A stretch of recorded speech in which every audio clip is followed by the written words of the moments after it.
Yes, everybody. Hope you're doing fantastically well. It is Connor, and we are back here at Anfield.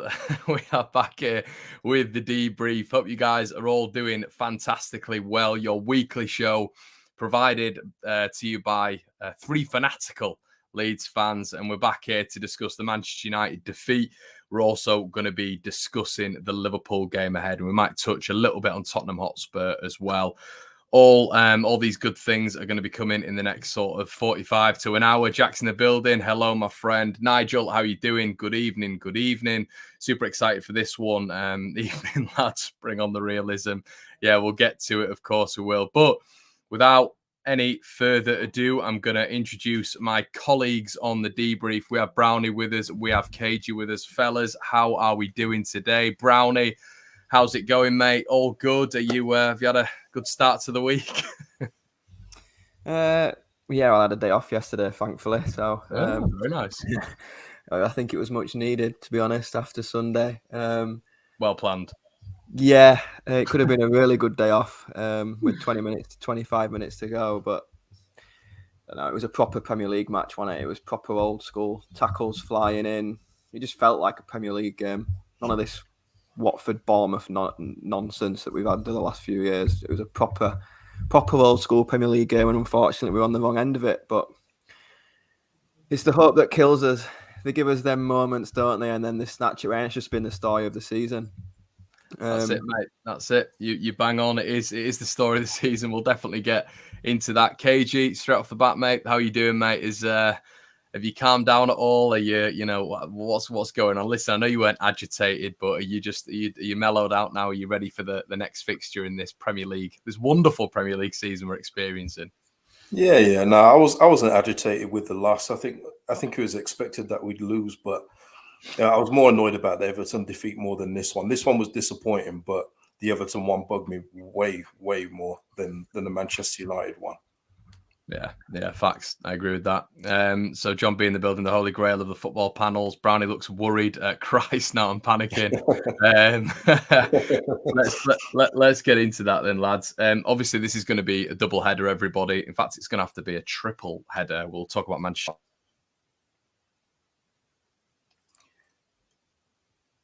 Connor, you've muted. There we go, standard practice. What I want to touch on straight away, lads, is obviously this caused quite a bit of controversy at the weekend. I think it's good to get into this initially. KG, we've heard your thoughts, mate, on your channel. Make sure you check out KG's channel, of course. We'll get your thoughts in a little bit, mate. But Brownie, initially, sort of the big team news that came out of the weekend was probably the absence of Raphinha, a few switches around here, there, and everywhere, and a lot of discussion online as well. What were your initial thoughts, mate? Were you happy with it? Were you annoyed with it? What was going through your head? Stunned. I think stunned's the right word. I mean, don't get me wrong. I said after the Everton game, I thought the last few weeks, since coming back from the Villa game, Everton game, I thought he was not really at his best. But on the flip side, how can you leave out a £70 million player with the squad we've got? I was focusing on him a lot in the warm up, looking at him. Do you know when they go off and do their own little bits, the subs, when they get the circle and keep ball? I was really looking at him to see which way he'd go, and he was laughing and joking, bubbly, and that was good to see that he wasn't sulking about it. And you kind of saw a reaction from him when he came on at half time. He was back to being all over the place, which was something we hadn't seen over the last couple of weeks. For me, you can't really leave Raphinha out, but I guess no player is undroppable. But there is definitely complacency creeping into one or two who know they can't be dropped. I'm sure we'll touch on it in a bit when we look at the players from the weekend. But yeah, for me, strange. In a game like that, I mean, we're trying to get him to sign a new contract. If you look at the whole package, we're trying to get him to sign a new contract, and we're leaving him out in our biggest game of the season. Yeah. KG, I know you've been obviously vocal on your own channel, mate, but what were your thoughts on that, mate? I think me and you have had a discussion, haven't we? And I think, as well as Brownie, we're all sort of singing from the same hymn sheet there.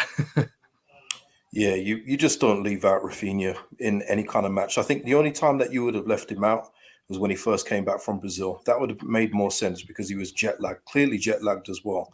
And you leave him out in those kind of games because you can probably afford to do that. But at home against Manchester United, everyone's buzzing. Everyone's waiting to see what Raphinha is going to do against Man U. He's going to be up for it. So all this about him coming on for the second half and it being the kick up the backside he needed, he'd have probably been like that from the start because of the opponent he was against. We won't know that now, but for me, you don't drop Raphinha from this squad, from this current squad. It's crazy, and it's just like I made the comparison. If you were going into at the start of the season saying you're going to play Man United without Phillips and Raphinha, you say, well, what's going on there? Are they both injured or what? It's just insane to do that. You just starting. It was just self-sabotage from the start. It's unlikely we would have won the game, but at least give yourself the best chance to do so. Yeah, definitely. I think that it was a big shout, wasn't it? And I think it's because it's the X factor, isn't it? It's the X factor. It's the panic. And I think we saw in the first half, Leeds were decent. We were all right, I think, until Robin Koch really went off. And then for me, it really did start to churn a little bit. But Raphinha, in a lot of those instances, I saw a lot of sort of 1v1s in the first half with sort of with our wingers, really. You saw Jack Harrison up against Aaron Wan-Bissaka quite a bit. Dan James had one run, but he was offside against Luke Shaw. But the definite warning signs were there for Manchester United if we were able to utilise our wingers more. And you just felt Raphinha on that pitch, even in the first half, with the crowd back, first time in 19 years. Brownie'd have fed off that, wouldn't he? He'd have absolutely fed off that. Yeah, like KG says, obviously, you'd have liked to have think, obviously it's hindsight, you'd like to have think he'd have been buzzing from the outset. But I will say it's something we haven't seen from him in the last couple of games. But that doesn't mean don't play him. I was pleased to see Dan James on the wing and Rodrigo down the middle. But then the other one you leave out is then Harrison and play Raphinha. It felt better with Rodrigo down the middle for me, not in midfield. It just felt like we had a little bit more control in that first half up until Robin Koch went off. And then it's just the same. Like, I mean, giving corners away is just like giving away a penalty at the minute, isn't it? It's just, you just know what's going to come. And even touching on that, I didn't realise it at the game. It felt like a free header. I haven't watched it back. I don't want to watch them goals ever again. But I've seen an image of Pascal Struijk stood outside the box, 5 or 10 yards outside the box, marking Scott McTominay. He's our tallest defender. He's 6'3", and he stood outside the box. And then you've got Stuart Dallas marking Ronaldo. Ayling picking up Pogba. I can't get my head round why Pascal Struijk stood outside the box. And then you wonder why we're conceding goals from corners when you've got our main centre-half not being able to attack the ball at a corner. It's baffling. You wonder as well sometimes, don't you, with if they are planning this beforehand in terms of you'd expect it in the man-for-man system or whatever from set pieces. You'd be hoping that they know the men for set pieces. Well, yeah. Before the game in the change room, you'll have your markers on the board. You'll have, right, you're picking him up, you're picking him up, you're picking him up. But if the player you're picking up's 10 yards outside the box, for me, the keeper commands that area. If he can see that your tallest centre-half's outside the box, or someone has got to take charge and go, nah, you're not standing 10 yards out. So what would he done if Scott McTominay went and stood on the halfway line and just stood at the back defending? Would Pascal Struijk gone all the way with him? At some point, probably, yeah. At some point, someone in that defence, whether it be your centre-half, your keeper, you've got to organise that defensive because it's becoming a bit of a joke. I mean, Man United hadn't scored a header all season from a corner. They'd had over 100 corners. Pop up to Ellen Road, first one, goal. And you're right, it probably was planned that, right, we'll drag him out because they do this man-to-man marking system. But at some point, you've got to take ownership for me and just say, right, there's no point me being out there. There's no reason to be out there. I'll pass him on. Let Jack Harrison cover the box and I'll stand in the middle of the box. It's just madness. Just madness. Because we were in that game. They weren't really cutting us open at that point. There was the one where Pogba ran off Forshaw and got a shot from the edge of the box. But other than that, we were pretty comfortable until they scored from that corner. For me personally, I felt we were. I was expecting a bit of an onslaught, but it felt like we were proper proper covered. Yeah, no, I agree, mate. KJ, I don't know what your thoughts are on that, but I completely concur with what Brownie's saying there. It felt like, but did you boys just have the feeling that as soon as it went for a corner, I turned around to my mate and I went, because I was in Manchester dealing with this crap all game, and yeah, I had this awful feeling. You could see Maguire lining up, Ronaldo lining up, and you just thought, this is going to be a bad scenario. I mean, I think that's 12 goals conceded now from set pieces. It's an awful record, and we're almost a lot recently as well. I must add. There was Bowen at West Ham. There was Keane at Everton. There was Mings should have scored from an header at Villa Park. He had the freedom of Villa Park and he put it wide. Then you've got Maguire Sunday. There's a lot recently happening.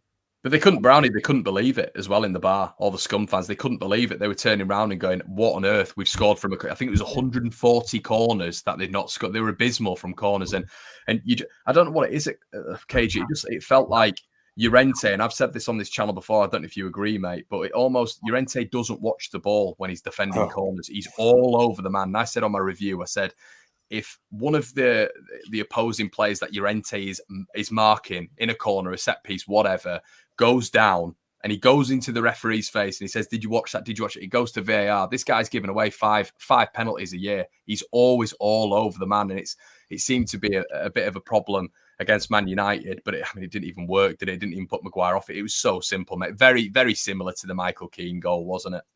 Yeah, it's like Brownie says as well with this man-to-man thing is. Do you see how much space sometimes is in our box just for that second ball to drop loose? Because everyone is just all bunched up together. It's like a school playground. When we're defending corners, it's like a school playground where everyone's just following the ball. It's lunacy at Premier League level. It really is. And the goals against at set pieces have crept up over the past couple of months because it was Leicester that were leading the way by a long margin up until recently.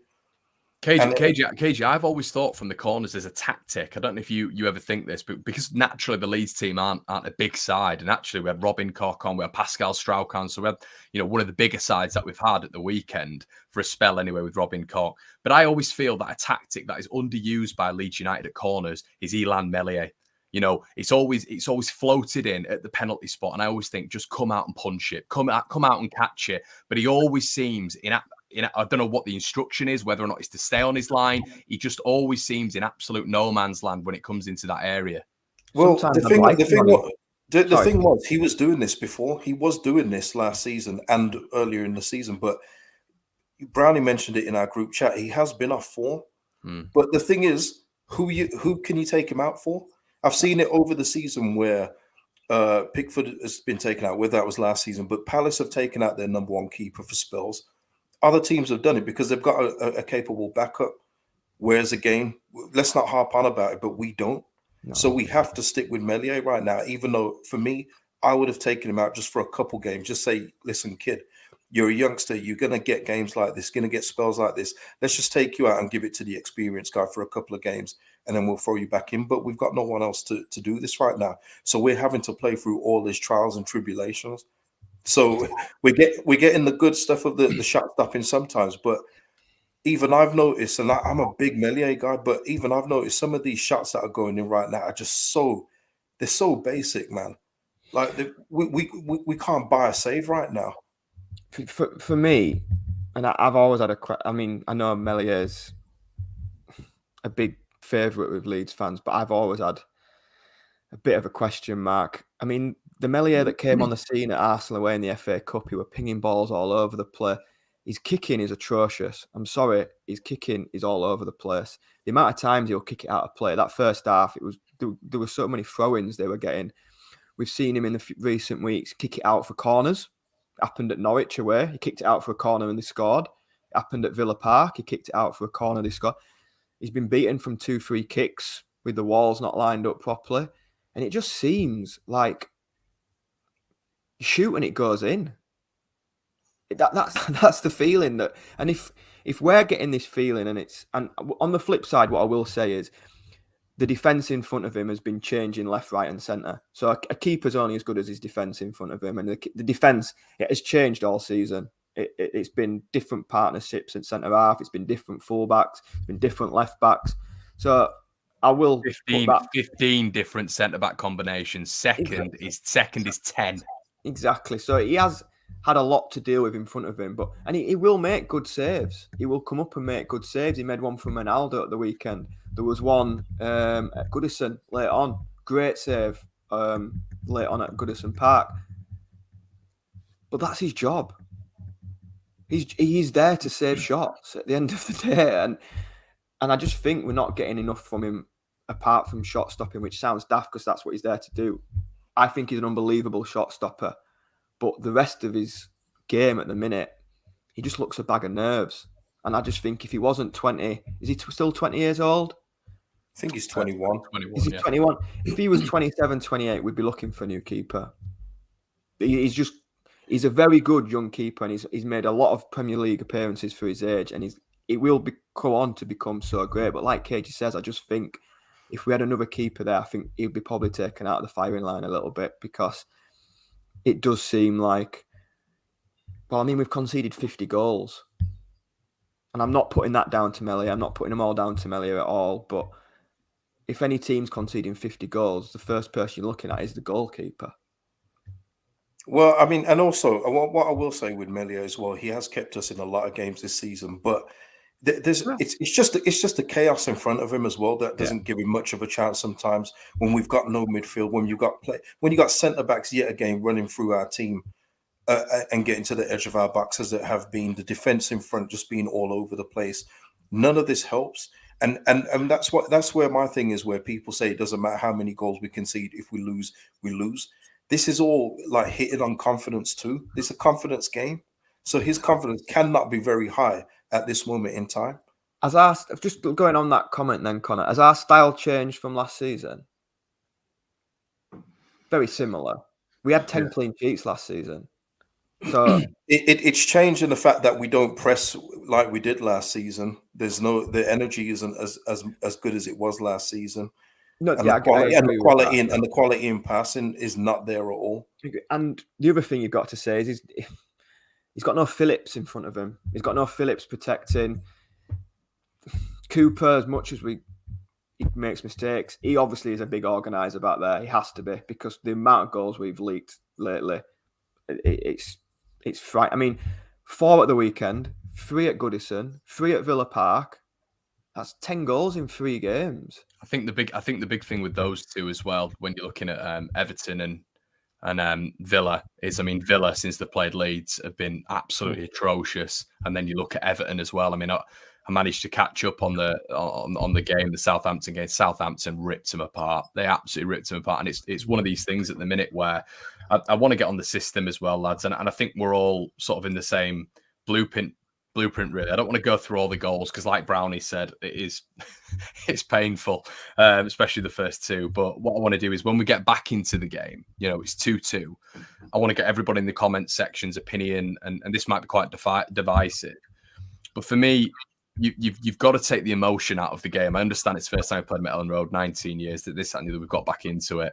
But when you get back into the game, it's 2-2. We are in a really dire situation at the minute. And I think a 2-2 result against Man United, if we were able to sustain that, would have been fantastic for confidence. Literally, a 2-2 against a team that is 4th in the division, who have world-class players everywhere, for me, is a good result.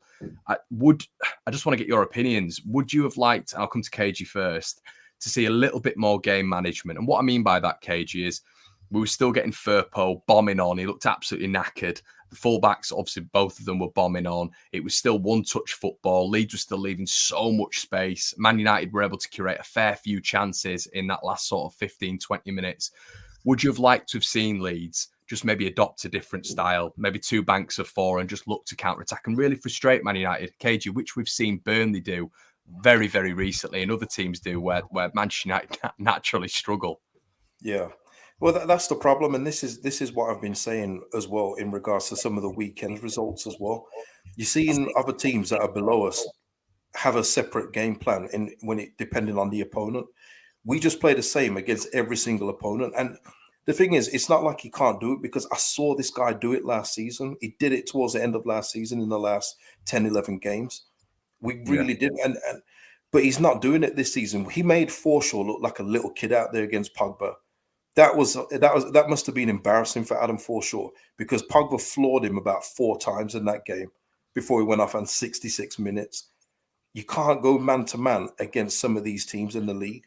And Manchester United is definitely one of them again. Bruno Fernandes looked good yet again. I was surprised Lingard didn't get in on the act, actually. I thought he might have been looking to impress.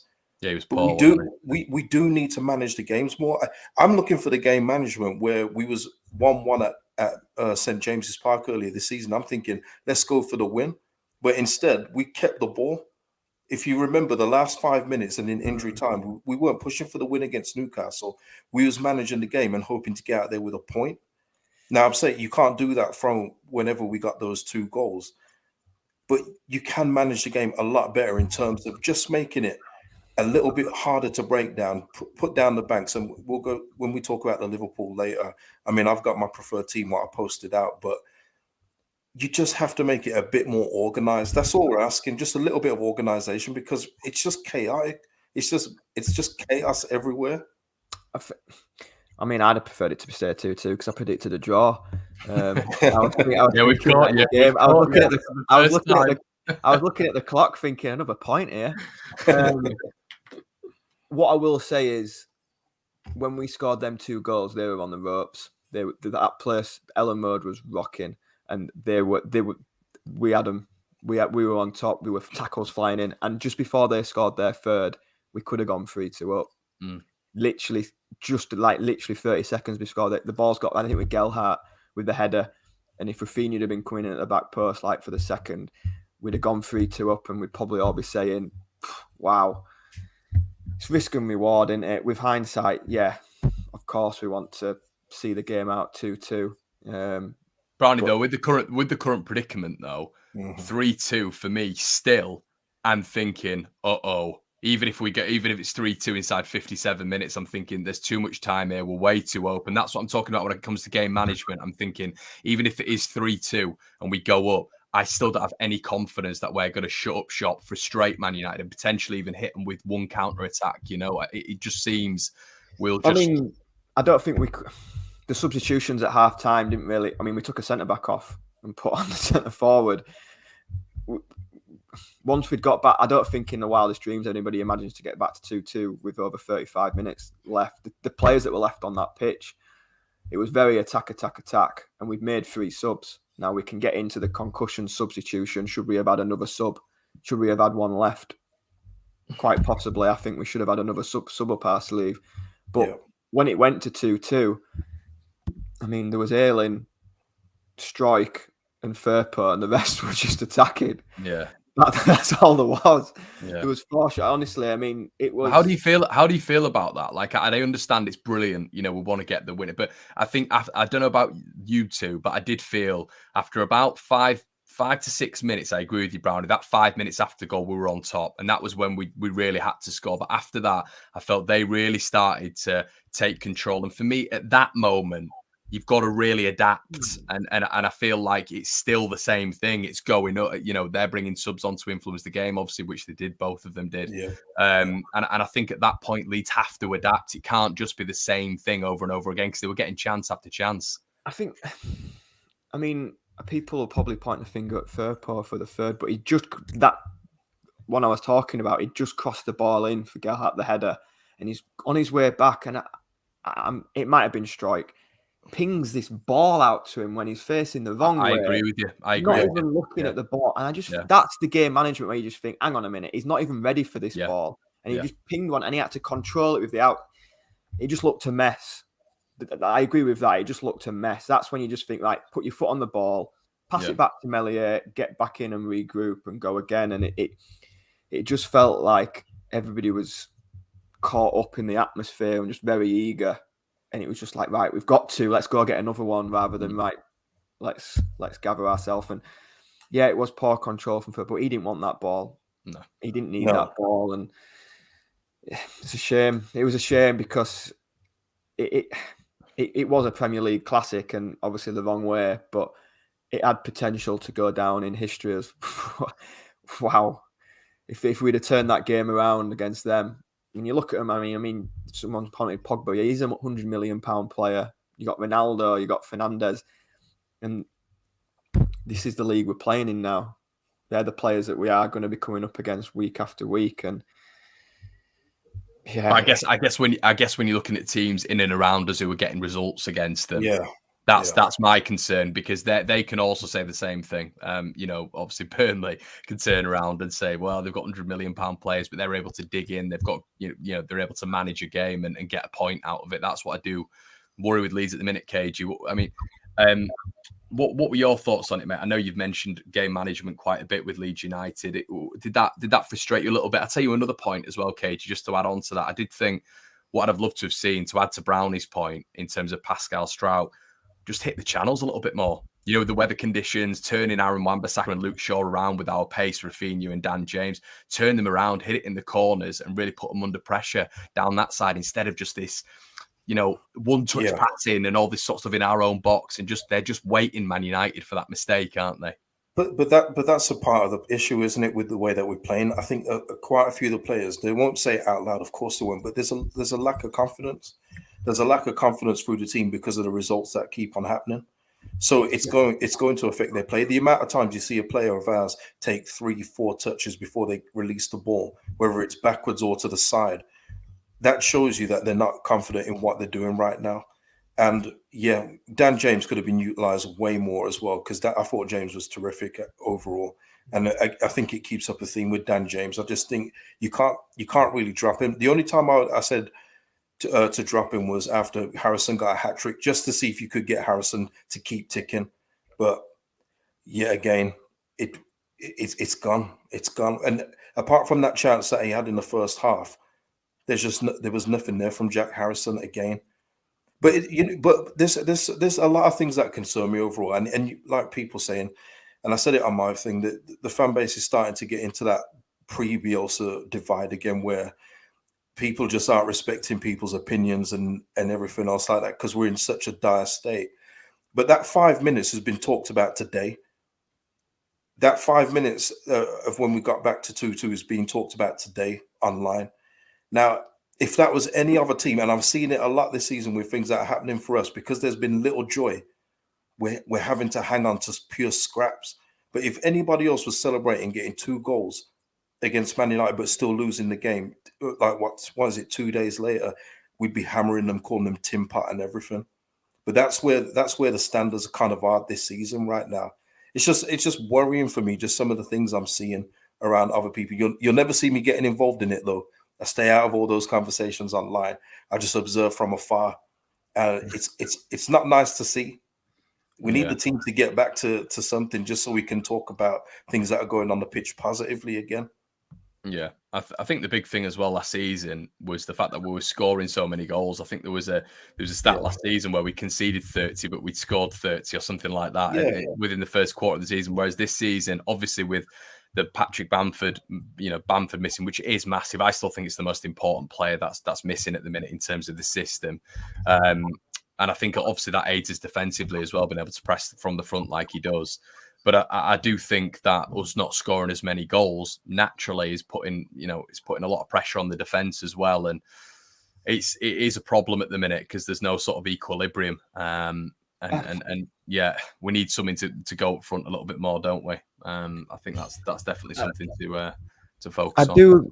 I do agree to a degree, but we scored 3 at Villa Park, we scored 3 at West Ham, we scored 2 against Man United, and we only won one of them games. It feels like we have to score 3 or 4 goals to win a game. Yeah, it doesn't feel like we can ground a 1. It doesn't feel like we can get a 1-0 out. It always feels like we're going to concede. I think this is a really good point. I mean, we've conceded 50 and only conceded 54 all of last season, and that's. I mean, the last season there were still results, weren't there? Like, you got West Brom won 5-0, beat Leicester 3-1 away. We started really good defensive performance. So you just alluded to it there, though, Brownie. Like, we scored 3 at Villa, and we concede 3 at Villa. We go through. We scored 2 at Stamford Bridge. Didn't win the game. Didn't even get a point. Yeah, concede 3. Yeah. It just seems like we have literally having to score 3 or 4 goals. Like West Ham, we scored 3. We managed to win. If we don't score 3 or 4 goals, we ain't winning. And I guess we're less potent in attack, but we're more vulnerable in defence. So it's a real different sort of emphasis. Anyway, I tell you what, lads, let's get on to brighter things. Let's get on to Liverpool. The brighter thing though, when you look at the form table over the last 5-6 games, you have still got Brentford, Everton, Norwich, Watford, all still below us. They're still not picking up more points than us. And can you remember our group chat around Christmas time, Connor? Yeah. When I threw Brentford into the mix and I got hammered. Yeah. They are dropping like a stone. Yeah, that's true. It's and true. Their next 3 games are Burnley, Norwich, Watford. Their next 3. I guess you look at those, don't you, and you think they've just got to pick up points there. Well, the worrying thing for me with them 3 is one of them's getting points. Exactly. Yeah. So it swings and roundabouts for me. But Liverpool, I mean, I know I'm Mr. What's the right word? Not pessimistic. What's the opposite of pessimistic, Connor? You're good at English. Optimistic? Confident, optimistic, yeah. I am not optimistic about tomorrow. Wonder why, mate. Why? Purely because with Man City dropping points, it's given them a little bit of a sniff. And that's the reason. That's the only reason you're confident for this. Yeah. So you're saying if Liverpool had maybe not got the desired result of the weekend, you'd have been confident about this one, would you? I think they've got a cup final in 4 days and Champions League. I think you could have seen a few more players rested. Genuinely, I think. I'm not saying we'd have won or got anything from the game, but I reckon with a cup final in 4 days and them in the Champions League, I think all their eggs would have been in them 2 baskets rather than the Premier League when they were 10 points behind. But yeah. Connor, just speaking of the Liverpool thing, I didn't hear Bielsa's press conference today. I saw some of the quotes, but does he seem to be getting a little bit more agitated? And I heard that there was even maybe a little criticism of a referee, which I've never heard him do before. Is that true or not? Yeah, I didn't hear anything about a referee, but he 100% is getting more and more agitated. Yeah, there is. We've actually had this conversation with someone else today, actually, and the last 3 or 4 game weeks, it's definitely getting to him a little bit. Because it'll be frustrating him. I mean, but it's the first time I've heard him come out and talk about the fact that we've got players missing. As being a main reason. And it is. You've mentioned it just then, Connor. Bamford missing, Phillips missing. Any teams missing them 2 players are going to struggle. But we've just got nobody to bring in for them, which lies at someone's door, doesn't it? Yeah, exactly. So I guess what I want to know from you two. Obviously, KG, you've mentioned it as well about the Liverpool game tomorrow night. What the lineup's going to be interesting, isn't it? Obviously, Robin not going to be available for selection for this one. Robin Koch was taken off with concussion, which is a whole different conversation. But in terms of your lineup, mate, how are you going to sort of work around the Robin Koch scenario? What are you going for? Me or KG? Sorry, I meant KG. Sorry, yeah. Sorry, man. Yeah, I mean, for me, I would line up Meslier, Dallas at right back, Llorente, Strauch, Firpo. Oh, hold up. Dallas at right back. Yeah. That's what I said. Yep. And then in midfield, 3 central midfielders in Forshaw, Bate, and Shackleton. And then on the wings for our pace and to hit them on the counter, Raphinha, James, and Gelhardt up front. That would be my preferred lineup, just to try and keep the score down and at least give it a chance of having them trying to break us down instead, using some central midfielders with a bit of energy in there just to keep up with the Liverpool guys as well. I mean, we're going against a team that is going to have arrested Trent and Robertson. They're going to be starving. They're going to be starving tomorrow. Trent wasn't bad at Ellen Road as well, was he? He's class. He's top class, and that was the thing for me. I almost triple captained him for this fantasy week, but I didn't.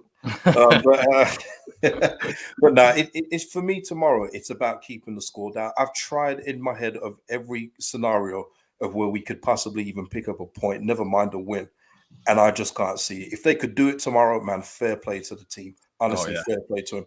But I just don't see it. I just look at everything what happens with us. We're not going to adapt the way that we played. We didn't against Manchester United. We're not going to do it against Liverpool, who are a couple levels above Manchester United. So it's about trying to keep that score down. But I think tomorrow a couple of the players on Liverpool will be looking to get their stats up. And I don't think the Man City 7-0's left their heads. I think they're going to try and do something like that. They will have seen Villa, Everton. They will can't go through another 7-0. Well, listen, they would have seen Villa, Everton, and Manchester United all put at least 3 past us. There's no way that they're looking at this game and thinking that we're not going to get a lot of goals today. And also, Klopp in his press conference today, he's giving us that little bro treatment of, yeah, they're very dangerous. He don't mean none of that. He's seen the way we played this season, and he knows this is a chance for a couple of his players to feast. And I'm thinking more like maybe Diaz, who's probably going to play because Jota and Firmino are out. So it's going to probably be Mane, Diaz, and Salah tomorrow. So yeah, it's gonna be very tough. It's very tough. I know we're not doing predictions yet, but wow, it could get ugly. It's interesting you put Shackleton in there. So what were your thoughts behind that then? So Brownie Cage has gone with Shackleton, Bate, and Forshaw in the midfield. So what are your thoughts behind that then, mate? Just for a bit more energy and somebody that can at least try and track a runner rather than be left behind and looking like you're running through treacle. So freshen it up a little bit. Yeah. Fresh legs, a bit of energy. And if we do happen to break forward, he can give us a little bit more speed going forward. Lewis Bate can probably pick a pass better than most of our midfielders. Forshaw just to sit there and just try and mop some stuff up. That's where I'm thinking. I just want to keep the thing compact as much as possible. If we could do that. For me, if we see Rodrigo click in the starting lineup tomorrow, then I do fear a huge score, because them two in the central midfield, it doesn't work anyway. Try doing that against Liverpool tomorrow at Anfield, and we could be in real big trouble.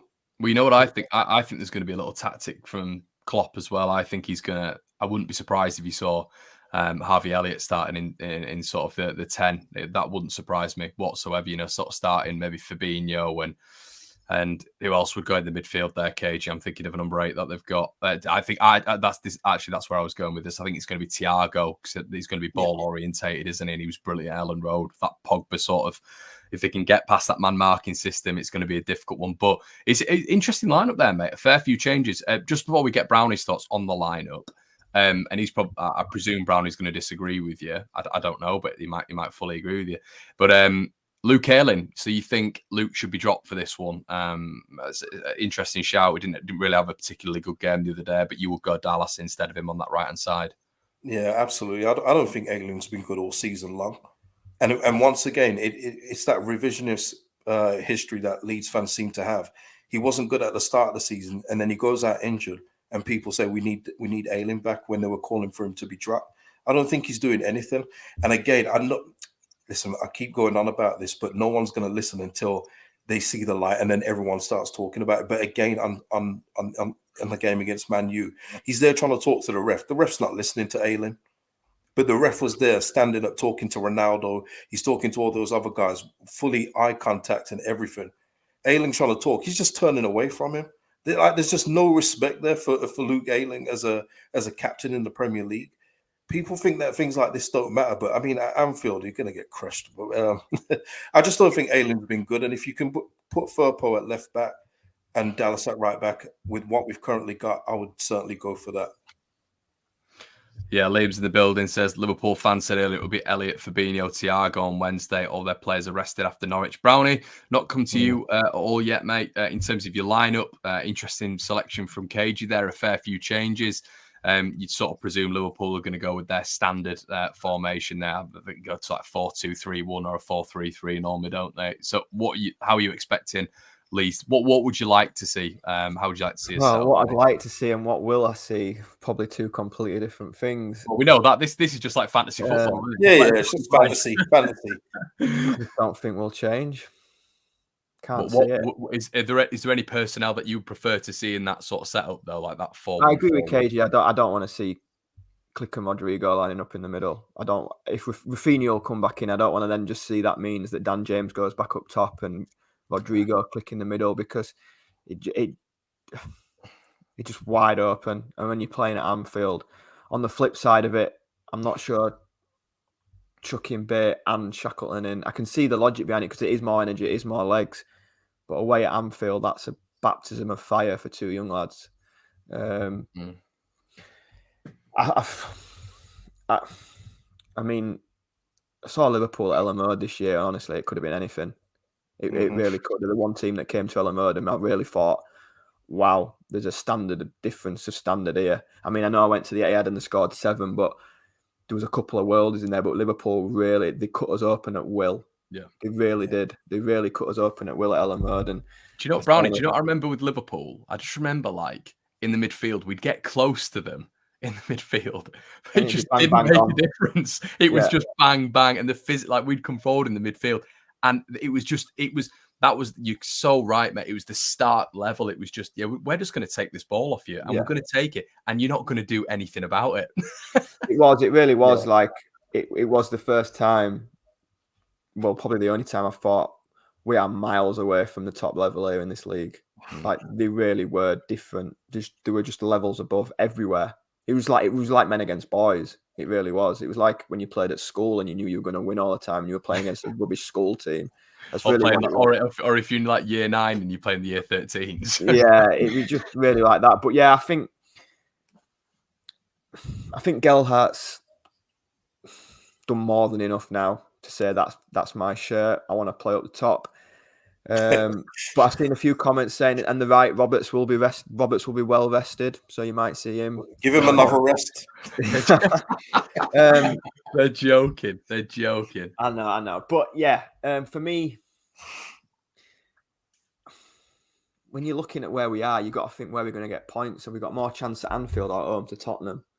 And I mean, I know it's a very, very, you want to win every game, but do we just, I don't mean throw the game, but I can see the logic behind KG saying chucking Bate, chucking Shackleton, make sure we've got a fully fit team for Saturday against Tottenham at home where you think you've got more of a chance than beating Liverpool away. But I think it'd be Meslier, Ayling, Struijk, Llorente, Firpo. I think Firpo will come in.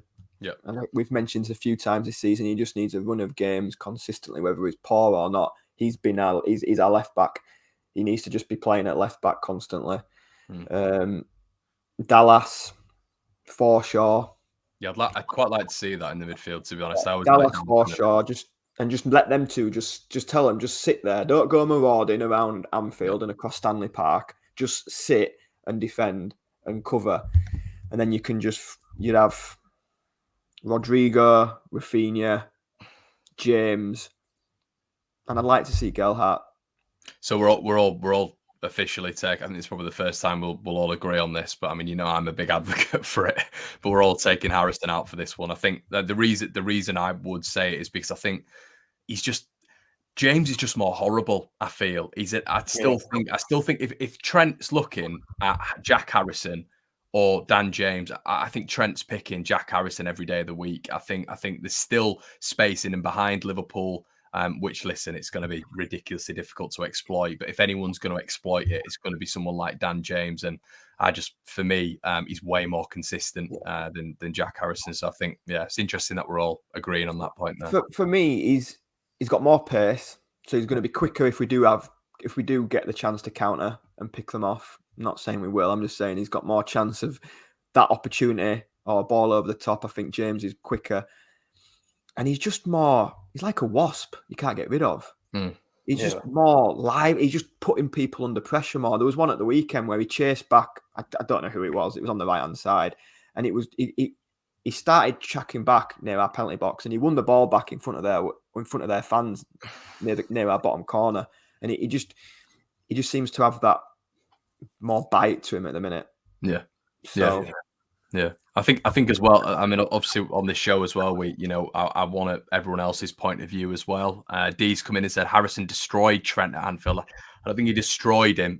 You guys might be thinking something completely different now. I think Jack Harrison, fantastic finish. He was good in that game, but I don't think he destroyed him. But he did exploit the space pretty nicely. But flipping heck, we had 3 really good chances in that game, and Leeds were absolutely clinical. And Jack did really well in that sense. But I wouldn't have ever said he had his number throughout the game, to be honest. But it's opinions. But just touching on that, it's another one, isn't it? 3 goals at Anfield and we still got nothing. Yeah. It's just that. Yeah. It's just the effect. It's just, and it's the way we play, and you've got to take the rough with the smooth. But it just, if you're scoring 3 at Anfield, I mean, tomorrow if we score 3 at Anfield and don't get anything, I'll be raging. Do you know what I'm really worried about, lads? And we spoke about the midfield, and I think the midfield's a thing with this. I think midfield's a thing with this, and we saw this with Liverpool.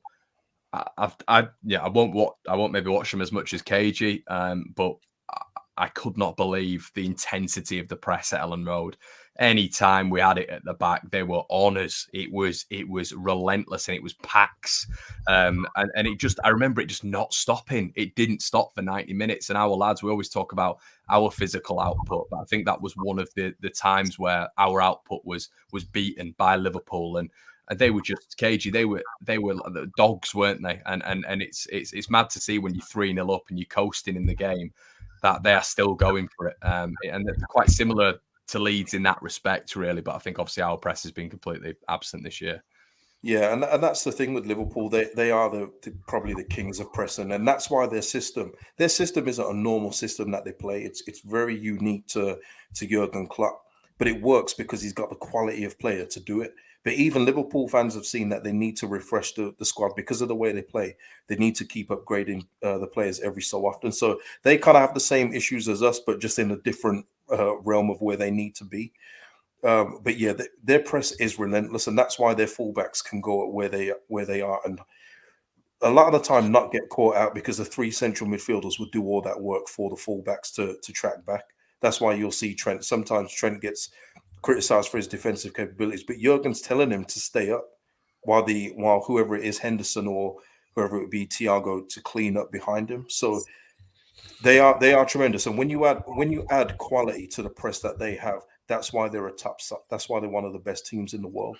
Brownie, what's a good outcome for this game for Leeds? What's a good realistic outcome for this game? Do you think? Where would you turn around, you're at the ground, and you'd think, yeah, okay. But what are your thoughts on that, mate? I'm fed up of leaving grounds going, oh, we did all right, but yeah.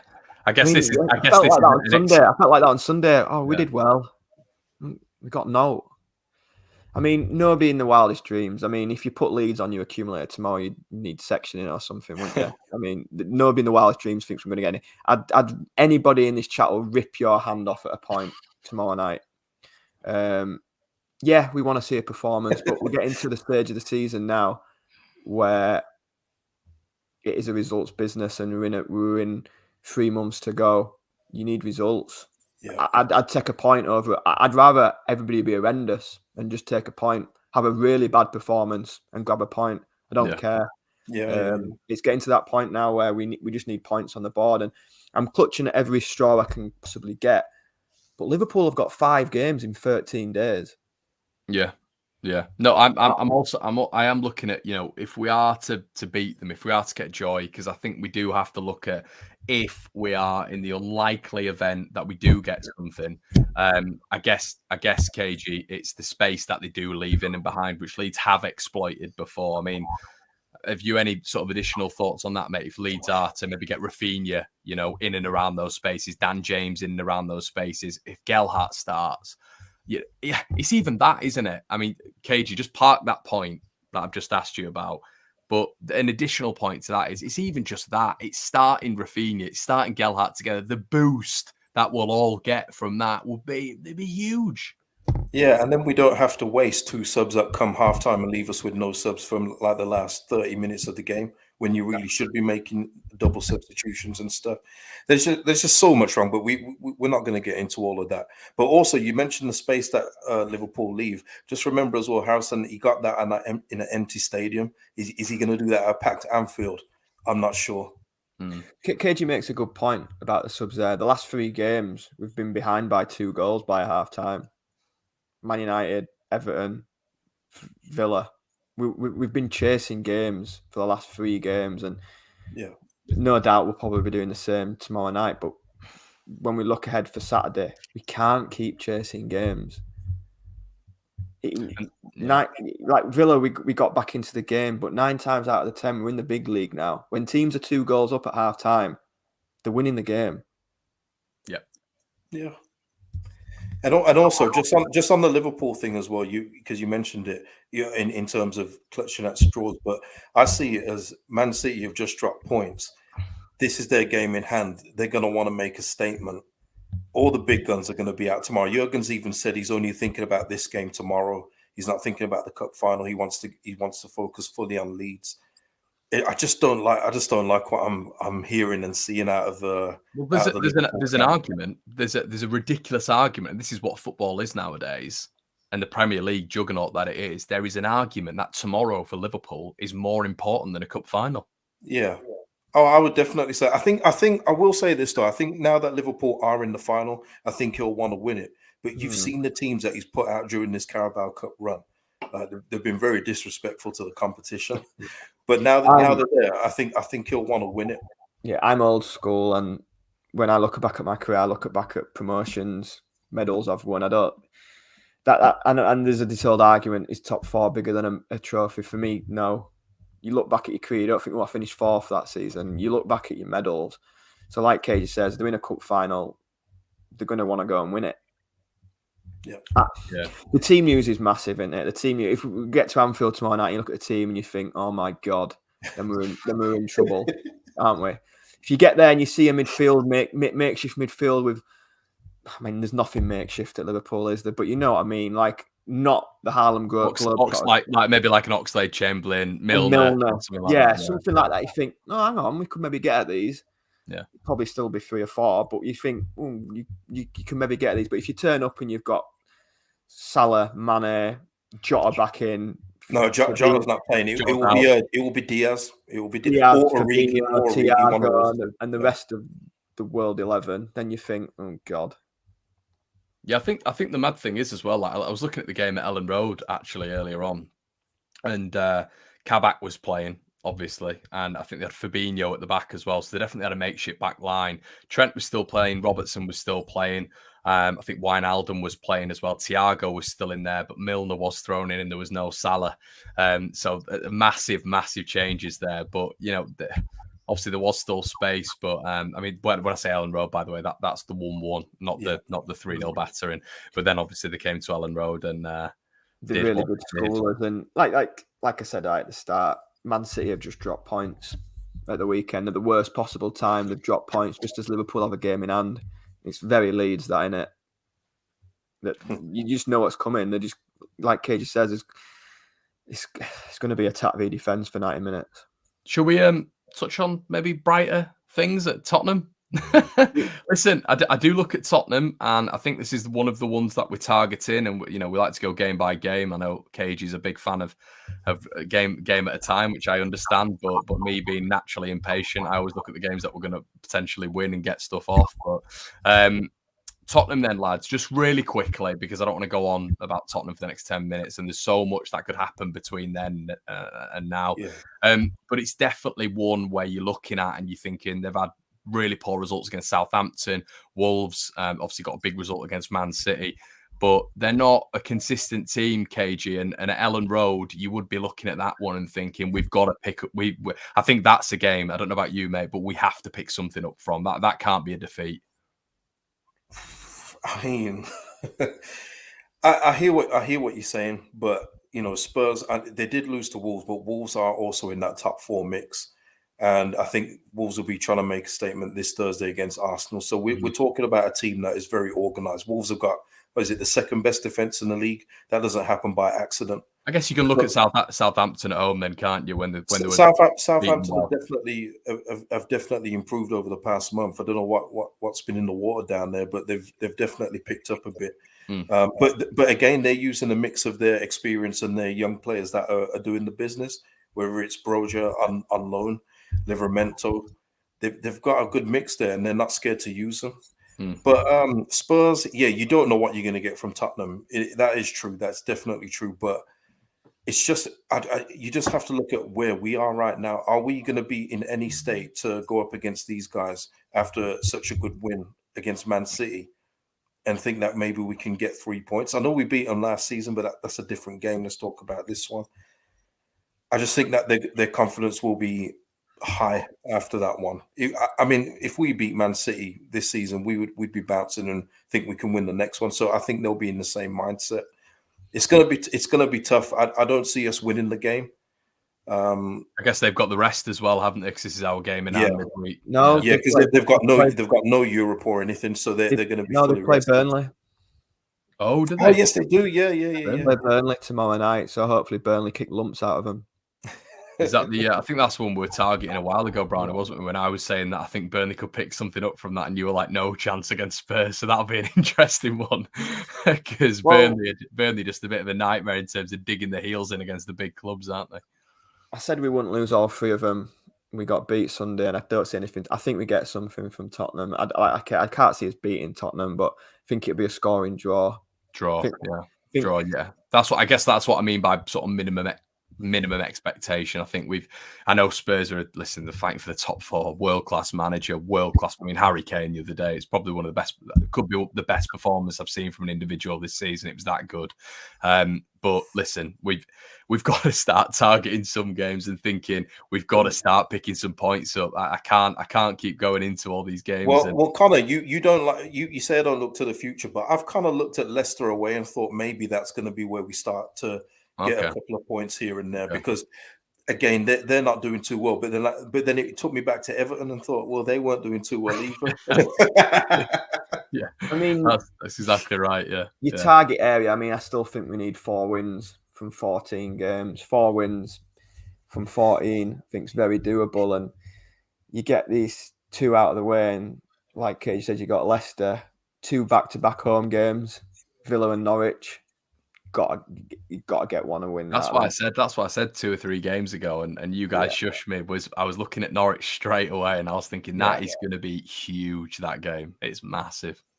Yeah, and then you've got Southampton, Watford back to back. So once you get the weekend out of the way, and you've got a good 4 or 5 games where pick up 2 wins in that.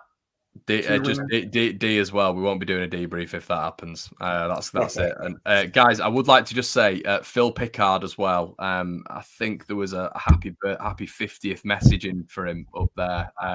Happy birthday, mate. I know you guys tune into the debrief all the time. So thank you so much. Anyway, sorry, what we're talking about. Go on. We're talking about Leeds charge for Europe when we win the next 9 games. Oh yeah. Let's go on that. Even for Brownie, this is more for you. But even yourself, I mean, you do look for the positive in almost everything.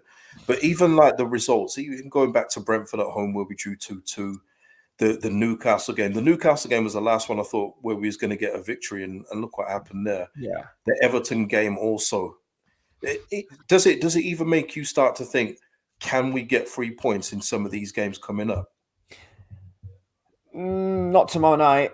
No, not those. No, I think get the weekend out of the way. The weekend out of the way, and I think in that run of 5 games, I can see us picking up a couple of wins. Then you're hitting the 30 mark, but yeah, I mean, Ellen Road. I think Ellen Road is huge. The Newcastle game was a bad one. We all looked at that at 3 points, and I still think we did enough to get 3 points in that game. That first half, it was one-way traffic, and we just didn't get the goal, and they did, and that's the worst I felt this season. That Newcastle game, coming away from that, it just felt just very muggy. But yeah, you're right, KG. You look at the games, and you've got Chelsea thrown in there, Man City still to come. Got to go to Arsenal. Different style. It's just things like what happened on the weekend. I mean, Burnley going to Brighton winning 3-0. No one's predicting that. And then Watford winning 1-0 away at Villa. It's just those kind of results. This is what I'm talking about when I'm not saying relegation is on the cards or anything else like that, but teams like that do pick up results like that because they play differently compared to us, where it's just one way. I guess ours was the West Ham. Nobody really predicted us go to West Ham and win, but we haven't had too many of them, have we? No. That's the only one this season where we thought, bloody hell, didn't see that coming. Whereas you're right, the other teams do, like Burnley do with Man United. They pick up a point here and there, and we haven't had... There's no doubt we're a better team than them. There's no doubt that we're a better team than 3 of the sides in this division. But if the teams below us are grinding out results, that doesn't matter. It literally, when 38 games are up, it doesn't matter if you're the better footballing team or you play more attractive football. It's. I mean, I'm still looking at it, and the worry for me is Bamford. He's just not going to be back for me this season. Still nothing in the press conference, and it's when's Phillips coming back? First week in March. Connor, Bren makes a good point down there. I think it's the last comment. Yeah. Connor, you say Ellen Road is huge, but without fans, we did loads better. These players can't have. Listen, it's a valid point, because that's something I got hammered for last season when I said it on the channel. I got towards the back end of the season. I said, look, these players, it's going to be listen, we got promoted behind closed doors. I'm not taking anything away from the promotion. But are you saying that COVID is no. I'm not saying that. What I'm saying is Ellen Road can be a real pressure cooker. Yeah. And I can completely understand your point. And there's 2 ways this could go. You look at the Wolves performance, you look at the Leicester. The Wolves one was, in particular, we only got a point. The Leicester game as well, where we were pushed by the crowd. For me, we're getting nothing out of those 2 games if it's not for the Ellen Road crowd. But I also completely agree that the pressure of Ellen Road can be insurmountable. It's a massive cooker. So it could work, it might not work, but we've got to hold on to something, because Leeds' away form this season has been horrendous. We have taken more points at home than we have away this season. But I do hear it. It can work both ways. You can. I think that's why it took us so long to get back up. Some of the players that we signed should have been good players. Couldn't handle it. Couldn't handle it. We would take Reading's best players. Playing for Reading and playing for Leeds is 2 completely different things. You can shrink for Reading, but you cannot do it at Ellen Road. Yeah, we sort of saw it so many times with some players. We think, oh, this could be pretty good. They come in and they go missing.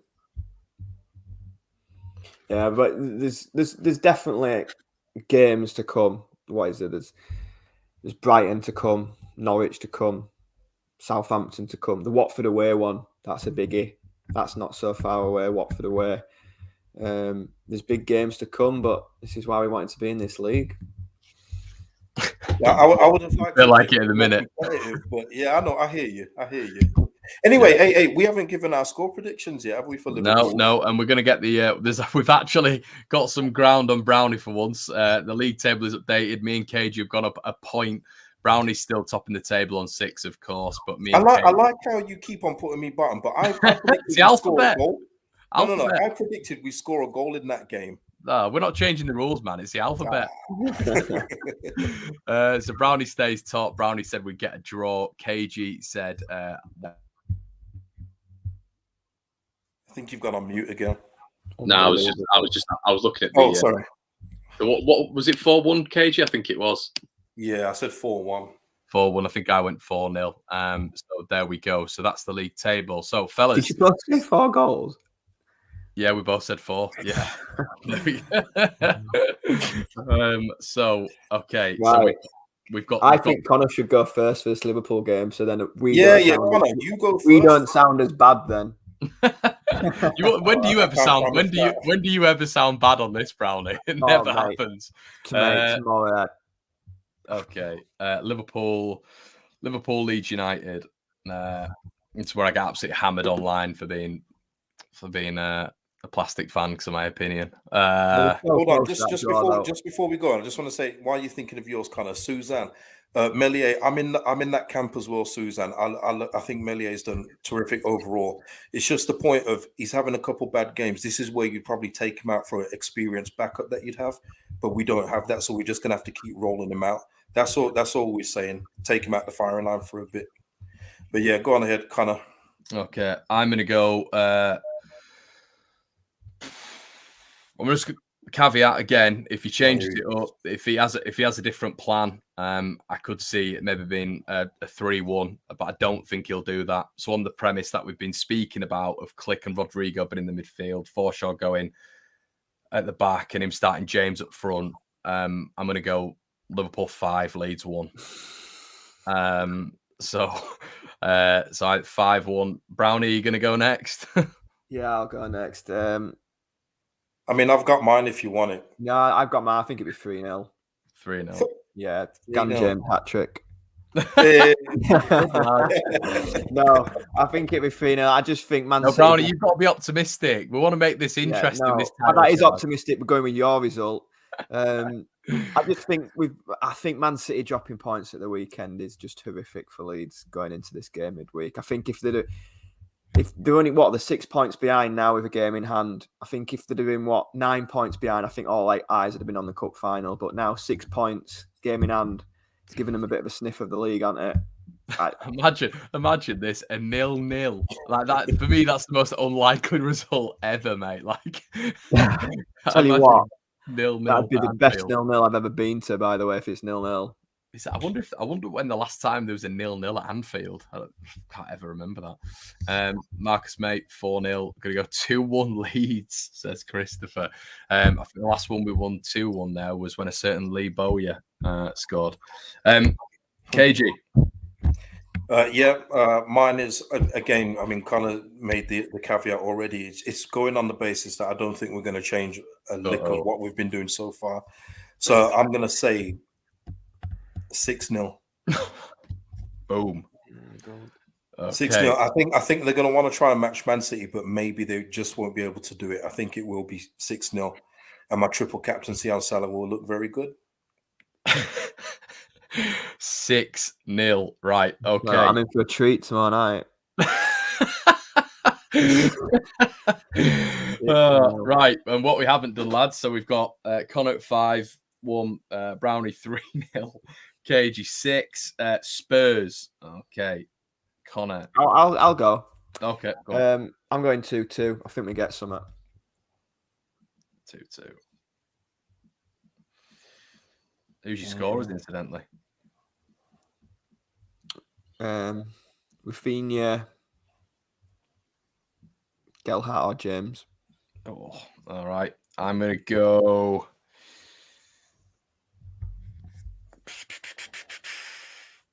2-1 That can't Leeds. be right, by the way. The odds for Liverpool to win 6-0 are 1-2-1. That can't be right, surely. Phil's gone 3-1. Marcus has gone 1-1. 2-1 Leeds. Okay, I am going to go with... You're going to fall off your chairs here, lads. I'm going to go with Leeds 2, Spurs 1. Wow. I think we'll nick it.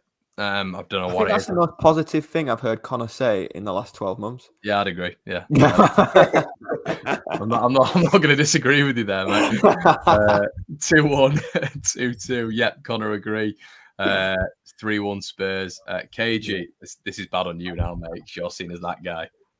No, I could only give you what I'm thinking. It's not negative or anything else like that. But if you really think that we're going to concede less than a handful versus Liverpool after the performances we've been putting in, then I want whatever you're drinking. You know what I mean? But listen, I'm going to say 3-1 Tottenham.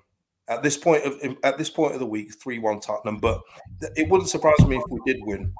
But yeah, 3-1. Like you say, KG, anything could happen between, and Connor alluded to that, anything could happen between now and Saturday. I mean, exactly, yeah. Son and Kane could get injured tomorrow night, and then it's a completely different game. Or on the flip side, Raphinha could pull up tomorrow, and anything could change. But yeah, I think we have to start getting something somewhere. Can I just say that's if Raphinha does start anyway, you know. Yeah. Can I just say as well, when I predict a win, it's never ever good.